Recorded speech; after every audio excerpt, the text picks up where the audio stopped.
All അപ്പം ഞങ്ങൾ രണ്ടാളും കൂടിയിട്ട് ശോഭ സിറ്റിക്ക് ഒന്ന് പോയിട്ടുണ്ടായിരുന്നു. അങ്ങനെ അവരുടെ ഫുഡ് കോർട്ടിൽ കയറിയിട്ട് ഈ ഒരു ഷോപ്പിൽ നിന്നാണ് നമ്മൾ ഫുഡ് ഓർഡർ ചെയ്തിട്ടുണ്ടായിരുന്നത്. നമ്മൾ ഓർഡർ ചെയ്തത് ഒരു പ്ലാറ്റർ ആയിരുന്നു.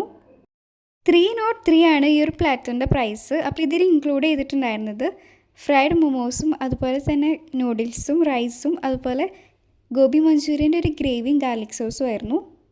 അത്യാവശ്യം തിരക്കേടില്ലാത്ത ഒരു പ്ലാറ്ററായിട്ട് നമുക്ക് തോന്നിയിട്ടുണ്ടായിരുന്നു. ഫസ്റ്റ് നമ്മൾ ട്രൈ ചെയ്തത് അവരുടെ മൊമോസ് ആയിരുന്നു.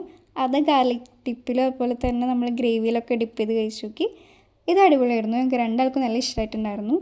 അങ്ങനെ അവരുടെ റൈസും ഗ്രേവിയും കൂടി കഴിച്ചു നോക്കിയിട്ടുണ്ടായിരുന്നു. അത് നമുക്ക് അത്ര അങ്ങോട്ട് ഇഷ്ടമായിട്ടുണ്ടായിരുന്നില്ല. ഒരു റൈസിൻ്റെ ഒരു സ്മെല്ല് വലിയ ഇഷ്ടമായിട്ടുണ്ടായിരുന്നില്ല രണ്ടാൾക്കും. ഈ ഒരു പ്ലാറ്ററിൽ റൈസ് മാത്രമാണ് നമുക്ക് അത്ര അങ്ങോട്ട് ഓക്കെ ആണില്ലാണ്ട് തോന്നിയിട്ടുണ്ടായിരുന്നത്. ബാക്കി ഗ്രേവിയും സോസും നൂഡിൽസൊക്കെ അടിപൊളിയായിരുന്നു. പിന്നെ നമ്മൾ നെക്സ്റ്റ് ട്രൈ ചെയ്തത് അവരുടെ നൂഡിൽസാണ്. നൂഡിൽസും അടിപൊളിയായിരുന്നു. അങ്ങനെ ഫുഡൊക്കെ കഴിച്ചിട്ട് പിന്നെ നമുക്കൊരു ടോപ്പൊക്കെ എടുക്കണ്ടായിരുന്നു. അങ്ങനെ അതൊക്കെ എടുത്ത് നമ്മൾ വീട്ടിൽ പോയി.